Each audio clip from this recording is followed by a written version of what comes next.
And why did Transparency International say? Why did they say that Penang is the best governed state in Malaysia? Simple. Oleh kerana Pulau Pinang kita dalam pemerintahan memastikan bahawa tidak ada rasuah.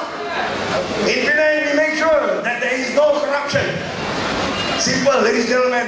If there is no corruption, there is money. If there is money, then there is money for the people. Even this Barisan Nasional doesn't seem to understand. At the end of the day, the Barisan Nasional has the funds. The Barisan Nasional can solve the problems of the people overnight if it wants to. If it wants to win an election, it can make a promise to solve the problem next day. I think they can do the same thing for all. But I want to ask you, why was there no action taken against the Prime Minister? Do you think what he did was right? Do you think it is right for somebody to go to an election crowd and tell them that the next day the Barisan Nasional candidate wins, they will sign checks to solve the problem? Do you think that this is correct? Now this is the reason why you ask yourself, and I come to conclude by saying this. In our attempt to take over Malaysia, in our attempt to remove Barisan Nasional from federal power in Putrajaya, we in the Pakatan Rakyat will face a lot of resistance, not only from Barisan Nasional, but from most of the other government agencies. We have seen this. We must be prepared. We must make sure. And I am here asking all of you as friends, give us your support. Make sure we are prepared. In the next month or so, even if the elections is called, we are ready. And I'm sure all the people of Malaysia understand that if we want to change Malaysia, we want to correct the wrongs that Barisan Nasional has done unto the people for the last 53 years, we must make sure that we rise together as one to remove Barisan Nasional from Putrajaya in the next election.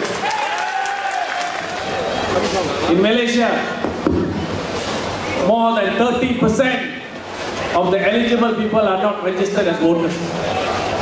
And it is incumbent on us to get young people, especially those who are below 30 years old, to make them and get them registered as voters so that in the coming election they can make a difference and deliver a real punch to Barisan Nasional and take over the government.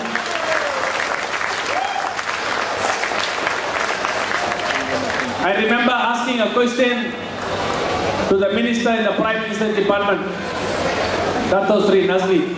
And some of you know he's a clown. Nobody is better clown than he is.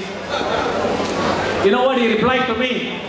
I asked a question, how much money is spent to register voters in this country every 5 years?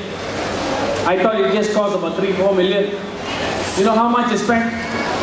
100 million ringgit is spent to register new voters. What absolute stupidity it is. When you can register by way of email, you can ask people to automatically register. We have got some of the best system in the world. When we become 12 years old, you take an IC. When you become 21 years old, the National Registration Department automatically knows that you have retained the age of 21 years old. You can do automatic registration of voters. But no, the government don't want to do this.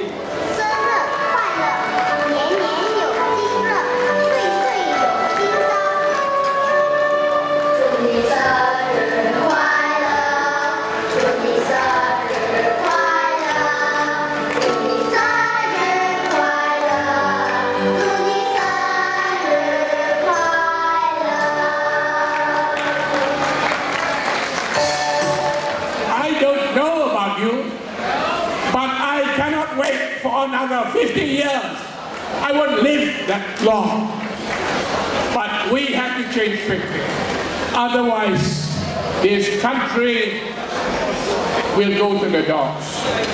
This country will be bankrupt.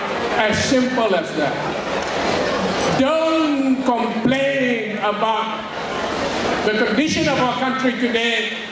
Don't say this is not right, that is not right, this is not good, and that is not good. You blame yourself for that. But now there is a chance. There is a chance to remedy that. to make things better for our country. Don't forget, as I said, this is not a Malay country, and here I am a Malay. As I said to you, I can trace my ancestry to 1136, and I'm telling you, this is not Tanah Melayu. This is Tanah Malaysia for all Malaysians. So remember that. You own this country. This country is yours.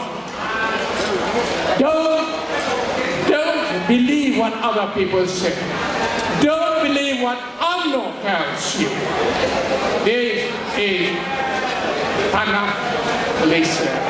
And the only thing remaining as Tanah Melayu is Kereta Api Tanah Melayu. And even that is not going too well. So remember,